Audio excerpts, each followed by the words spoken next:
Okay, good morning, everybody. So great to see you guys again for Kuntres Bikkur Chicago.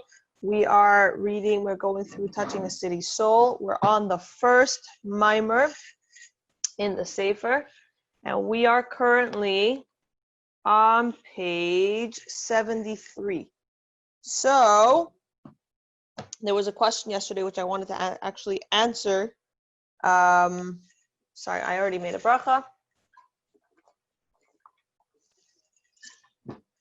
There's a question yesterday I wanted to answer for everybody to hear just in case they missed it. So we started this past, yesterday we finished off with the concept that that when it comes to reward, when we have the right thought, when we have the right intention, so Hashem, not reward, for positivity, when we have the right intention, so Hashem does connect it with the right action. So whether He counts it as if we did it. So for example, we have a good intention. We set in our minds that we're going to make Hashem give a lot of tzedakah to an amazing organization.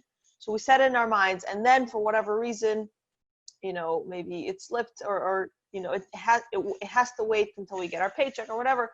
For that time period, Hashem counts it as if we did it. That said, the Friedrich Rebbe even adds that if we really, really, truly make that commitment with the proper intention, with good, positive, we really, really want to do it. So then, not only does it just count as if we did it, but Hashem actually helps that Hashgacha Prata should happen. That we'll remember to do it. We'll remember to really take that time to write that check or send it over or whatever, right? So now we're comparing it, so to speak, to the negative. That when it comes to a negative thought, and chas v'shalom, we have the example I used yesterday was a nice juicy piece of lashon hara, and we had a thought to share with somebody, and we had a thought about exactly how to do it and whatever. So Hashem doesn't count it as if we did it, even if we didn't speak. The fact is that we had that thought, but He doesn't count it as if we spoke it. That said, when we do the avodah of histalkos, right? So we connect to Hashem in such a way that we actually work towards seeing kedusha with our mind's eye. So when we learn Torah and we say, okay, I'm not just going to close the book. I'm gonna make sure I'm alive with this. This is really alive and kicking inside of me, the same way as I would be, alive and kicking if I were on a safari and I saw a real tiger, and I could see that tiger in my mind's eye for the rest of my life. So I want to make sure to connect with what I'm learning. To connect with what I'm learning, to connect with what I'm davening in such a way that I'm alive. I'm really, I can see it with my mind's eye. If I close my eyes, I'm able to visualize what we're talking about. So if I'm connected in such a way of histalkos, so then even the evil thought, the original thought that we had, that piece, even if we didn't speak it, but that original thought, even that original thought gets taken away. It's as if it's erased. So in general, if we have an evil thought, we have a plan to do something not so nice, chas v'shalom, we see something laying and we want to take it without asking the owner, or I don't know, trying to come up with examples here. So then, even if we don't do it, that trace of the thought still remains. But if we connect to Hashem in such a way that we can, it's so strong and powerful, such as what we're talking about here of histaklos, the fact that we try and see it with our mind's eye, we try and connect to Hashem and see kedusha with our own eyes. So then even that thought can get removed. So that was the answering the question from yesterday. Now, we left off technically on the bottom of the page 73, but I'm going to move up a drop. We're going to start on the top of page 73 and the words in prayer.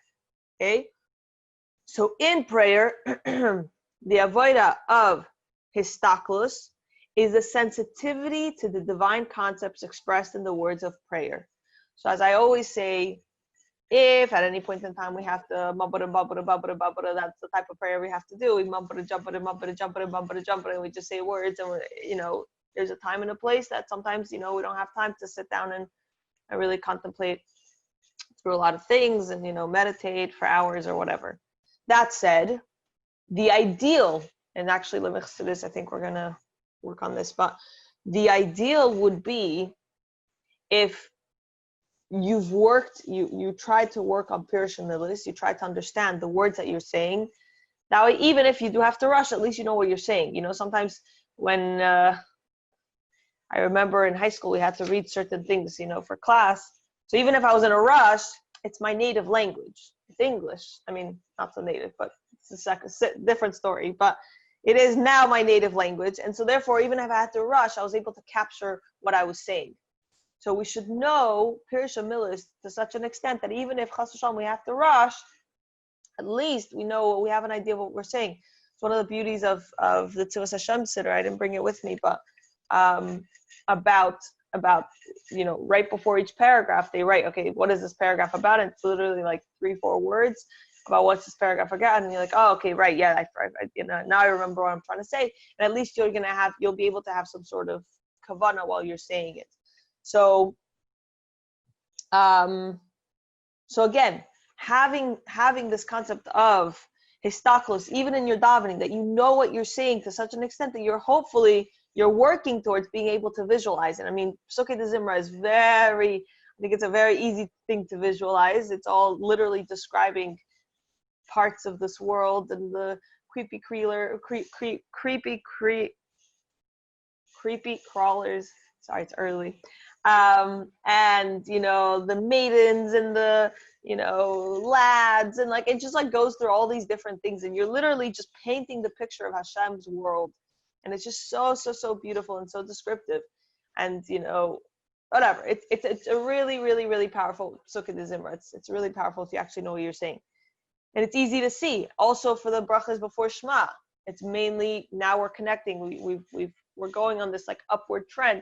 Now we're connecting to the celestial beings. So we're able to visualize the sun and the moon and the stars, and how that whole thing works out. And the malachim singing and shouting, kadosh, kadosh, kadosh. So again, if we take the time to really, understand what we're saying in davening, we can do this concept of histaklos and see what we're talking about with our mind's eye. We don't actually see with our own, physical eyes, or maybe you guys do. I'm sure hopefully one of you guys, your neshama is from the level of Atzilus and you see it naturally. But for others, we have to work on seeing it with our mind's eye. So therefore, we work towards it. And even in davening, how much more? So imagine if you're doing this visualization and you actually see with your mind's eye all of the things you're saying during davening every single day. You're going to be living a whole different life. And not only that, but it removes even the trace of a negative thought. So it's a very, very, very powerful thing that we could technically start working towards.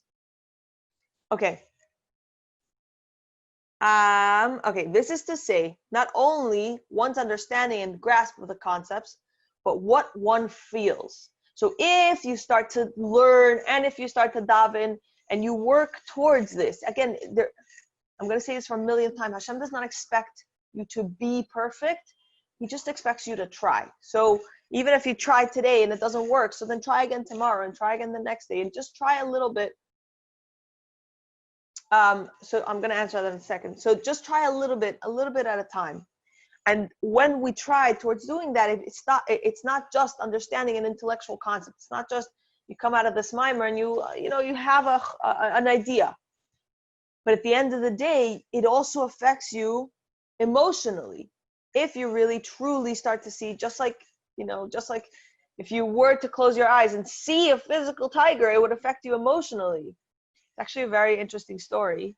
I had a very, very, very good friend. She's whatever. None of you guys know her, but very good friend, and we spent a lot of time together. And she's actually not Lubavitch. She's a different type of Polish, and at one point we were davening together, and here I am trying to break my words to at least understand what I'm saying, or and it's very interesting. And suddenly I turn around and she is bawling her eyes out, and I was just in awe. I said, how did she get herself to such a point that she's literally crying during davening. And I was very, very, very in awe. And the whole davening, I said, okay, I don't know. I guess I need to really work on myself. I'm not at that such a point that like I'm bawling my eyes out. She was just sobbing and crying and davening and crying and davening. And it was very interesting because we learned a lot from each other. I would teach her Tanya and Chassidus, and she would teach me, the things that they learned. And we had a short farbrengen on our way, on our walk back. And I asked her, I said, how did you do that? Like, how does that happen? So she told me that in her school, they tell them to visualize a very, very nasty bear. And the nasty bear is coming and is attacking them for their, again, this is not a klal. This is a specific story for her, for this specific situation. So I can't say that all pilots just do this and whatever. And I don't know. But she said that they told her to visualize a really intense, furious bear coming and just going at her. And that's, and if that's not enough and it doesn't make you cry, so imagine it's also coming with fire and it's a whole fiery situation. And if you imagine that, it really breaks your heart and it really makes you, do real tshuva and you want to cry because, you deserve such things. And the moment I heard that, I realized we're trying to accomplish different things. Yes, I wasn't bawling and I wasn't sitting and crying, but at the same time, my cries weren't about a bear coming at me or a fire or the fact that I may have done something so bad that I deserve the punishment of a bear and a fire. And yes, maybe I didn't get the emotional outcome of it, but I'm not talking about myself. I'm saying like in Chabad, our mindset is a lot more about exclusively God focused.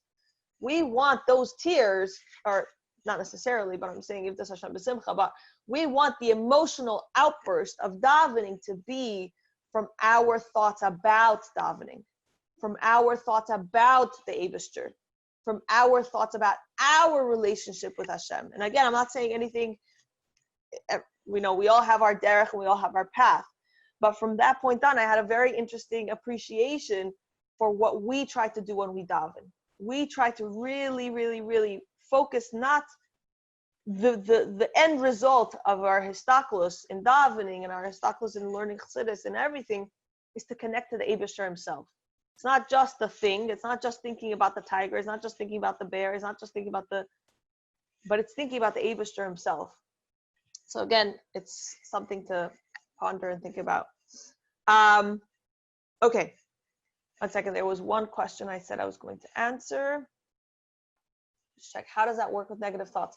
So what I'm saying is, if you're imagine, chas v'shalom, somebody had a negative thought and they really contemplated, and suddenly they look up and they see, the Frierdiker Rebbe. I don't think it's not focusing properly, but they see the Frierdiker Rebbe right in front of them, literally, physically, with their own eyes. They see with the Frierdiker Rebbe, or they see the Rebbe with their own eyes, literally right in front of them.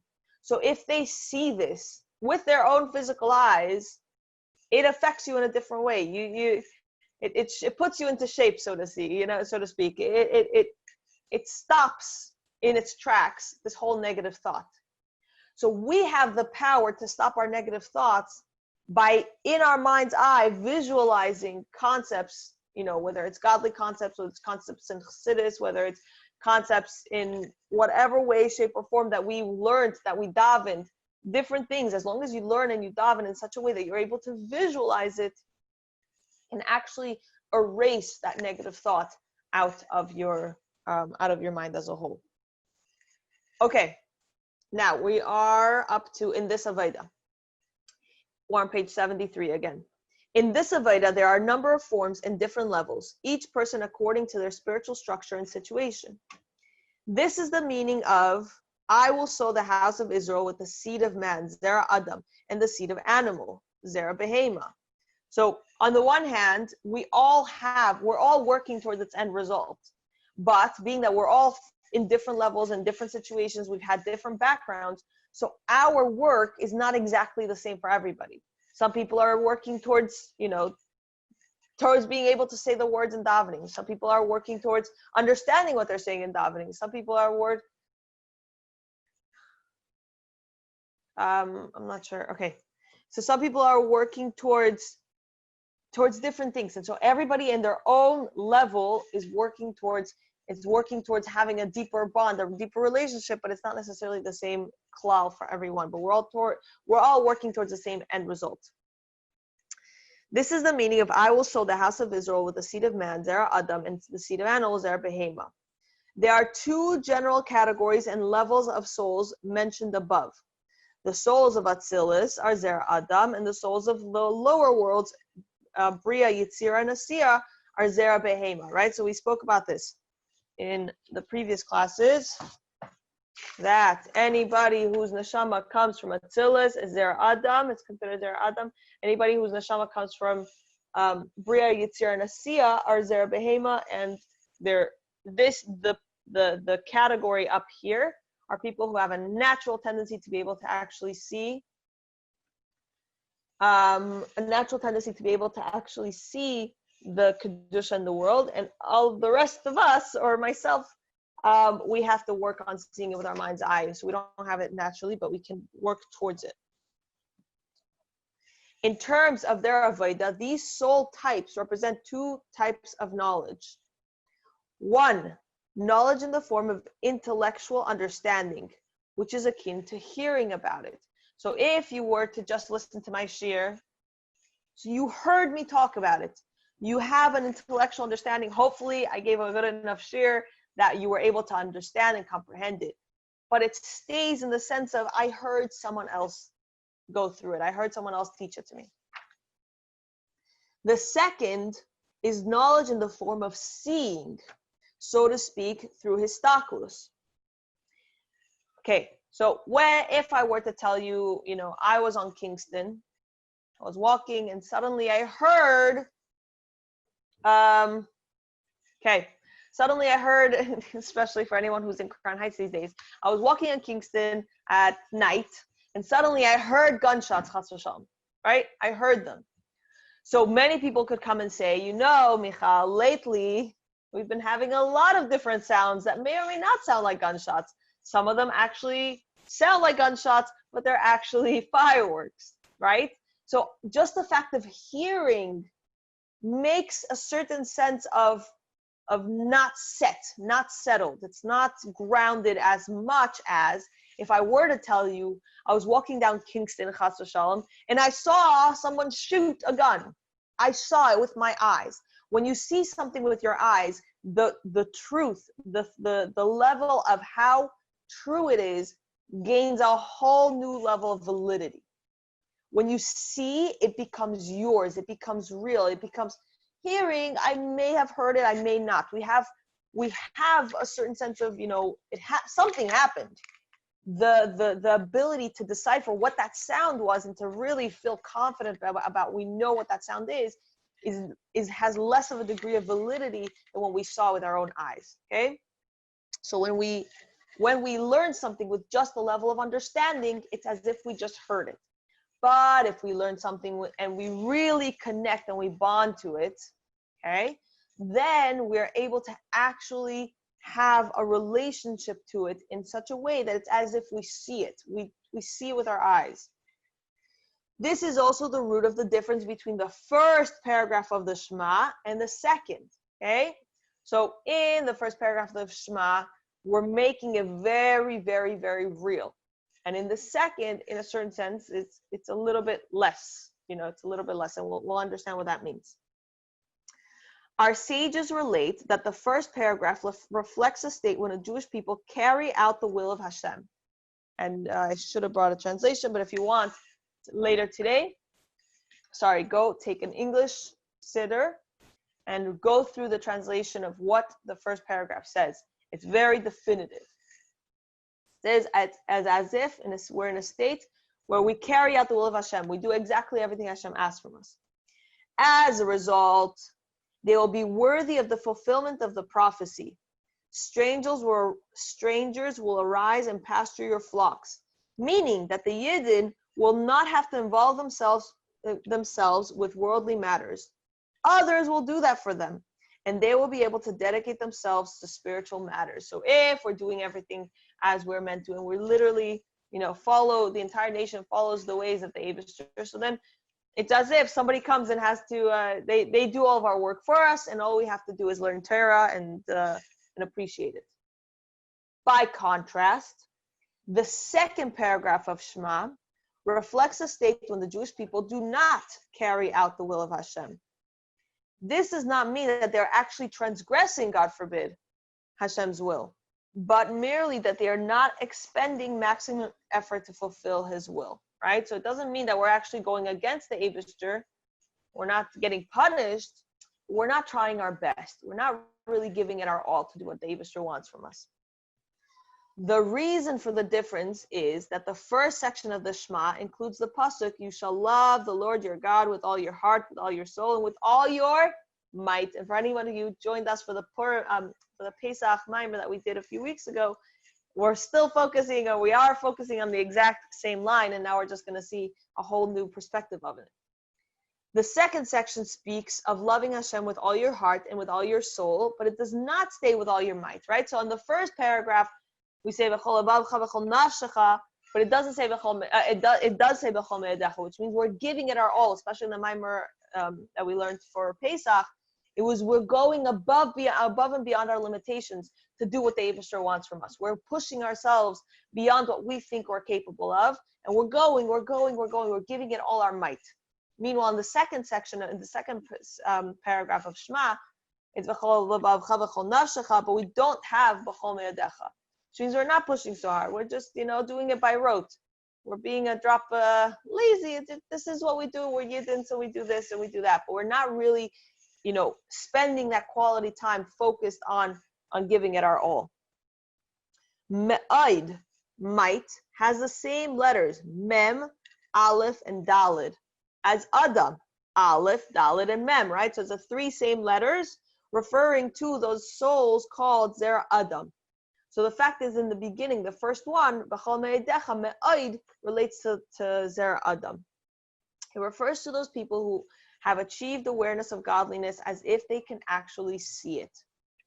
Such a state of consciousness is referred to as doing the will of Hashem, because as a result of this elevated level of consciousness of the divine presence, referred to as seeing, bonding with godliness as if they see, they achieve the state of, I desire nothing besides you.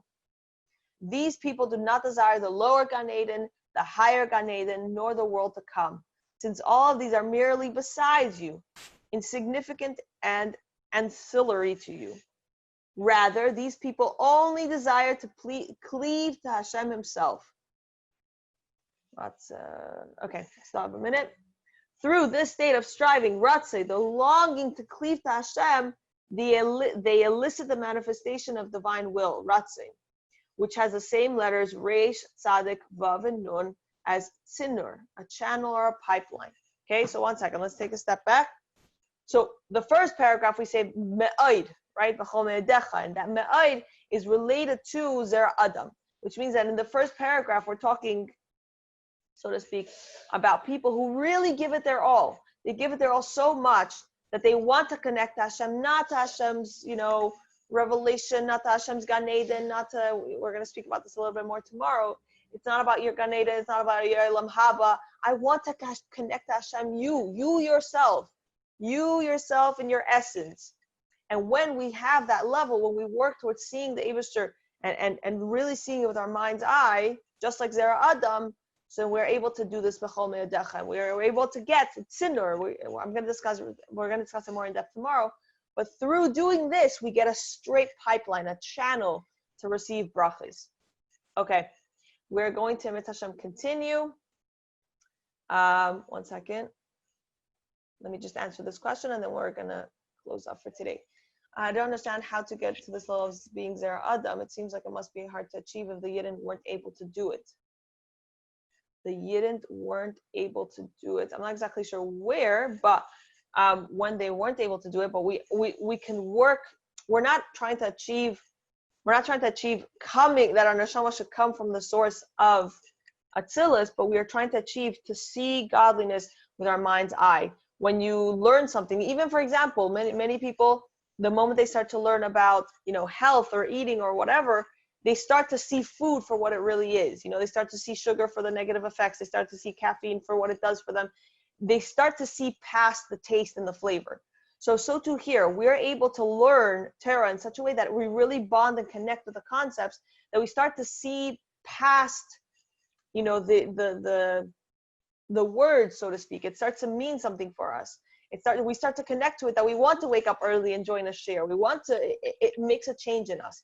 So we can raise our awareness and our sensitivity to spirituality more and more and more and more and more and more and more, and hopefully we'll reach a point. And there's many, and again, part of the whole concept of lachluchos that I said about Likutei Depurim is you can see that there are chassidim that can live in such a level.